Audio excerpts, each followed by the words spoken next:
இன்றைக்கி வந்து ஃப்ரெண்ட்ஸ் நம்ம பப்பாளி பொரியல் தான் செய்ய போகிறோம். அதுக்கு வந்து ஃபஸ்ட் பார்த்திங்கன்னா ஒரு மிக்ஸி ஜாரில் ஒரு 5 பல்லு பூண்டு, வரமிளகா ஒரு 10 மிளகா பக்கமாக போட்டுக்கலாம். அது கூடயே பட்டை, சீரகம் எல்லாம் போட்டு ட்ரையாக மிக்ஸ் பண்ணி எடுத்துக்கலாம்.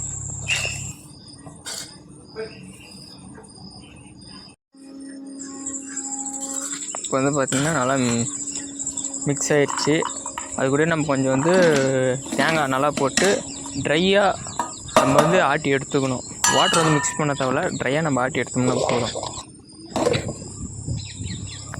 இப்போ வந்து பார்த்திங்கன்னா ட்ரையாக நம்ம மிக்ஸ் பண்ணி எடுத்தாச்சு. அது வந்து நம்ம ஒரு மூட்டையில் வந்து சர்வ் பண்ணி வச்சுக்கலாம். நெக்ஸ்ட் வந்து பார்த்திங்கன்னா அடுப்பு பற்ற வச்சு வானல் வச்சு தேவையான அளவு ஆயில் ஊற்றிக்கலாம்.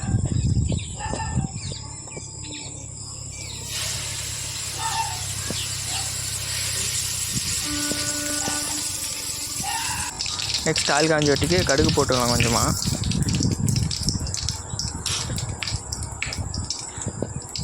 கடுகு நல்லா பொரிஞ்சு வந்த வட்டிக்கு ஆனியன் நம்ம தேவையான அளவு ஆனியன் போட்டு வணக்கி விட்டுக்கலாம்.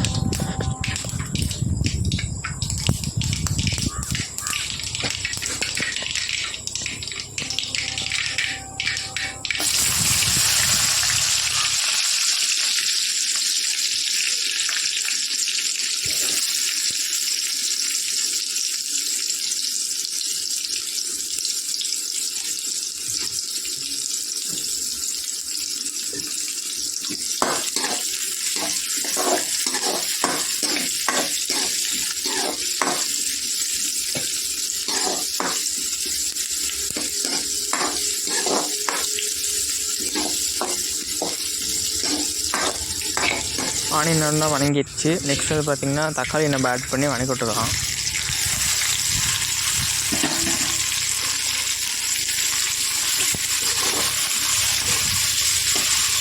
அது கூட கொஞ்சமாக நமக்கு தேவையான அளவு உப்பு போட்டு வணக்கி விட்டுக்கலாம்.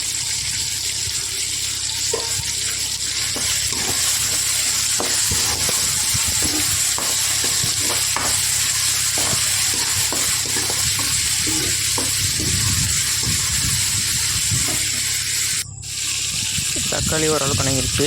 மஞ்சத்தூள் வந்து நம்ம கொஞ்சமாக போட்டுக்கலாம்.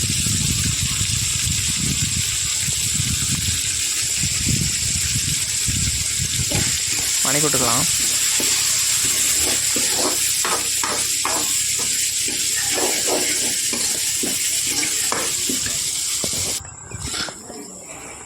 பார்த்திங்கன்னா நல்லா வணங்கிடுச்சு. அது கூட நம்ம பப்பாளி வந்து அறுத்து சீவி கழுவிட்டு வேவிச்சு எடுத்து வச்சுருக்கிறோம். அதையும் போட்டு அது கூட வணக்கி விட்டுக்கலாம். பப்பாளி வந்து பார்த்திங்கன்னா நம்ம காய் தான் யூஸ் பண்ண முடியும், பழம் வந்து யூஸ் பண்ண முடியாது.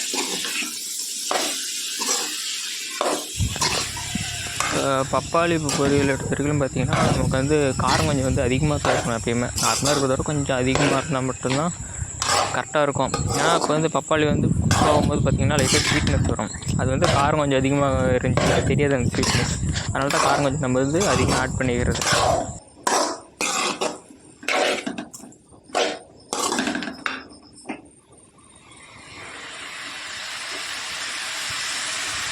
இப்போ வந்து நல்லா வணக்கிட்டுருச்சு.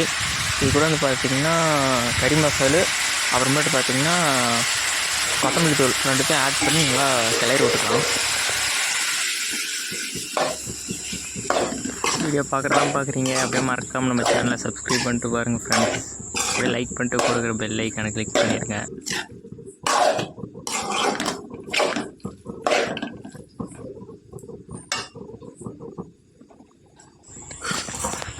பார்த்திங்கன்னா இப்போ நல்லா வணங்கிச்சு. அது கூட நம்ம ஆட்டி வச்சுருக்கிற அந்த சாந்து பார்த்திங்கன்னா அந்த தேங்காயெல்லாம் வர ஆட்டி வச்சுருக்குறோம். அது பாதி போட்டு வணக்கி விட்டுக்கலாம்.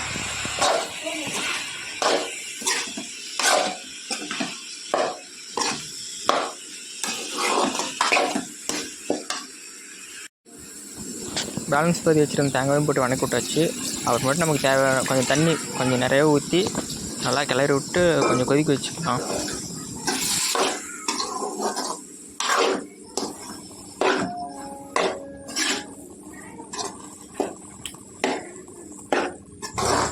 நல்லா கொதிச்சு அந்த தேங்காயெலாம் வெந்துச்சுன்னா தான் பார்த்திங்கன்னா அந்த ஃப்ளேவர் வந்து கரெக்டாக வரும்.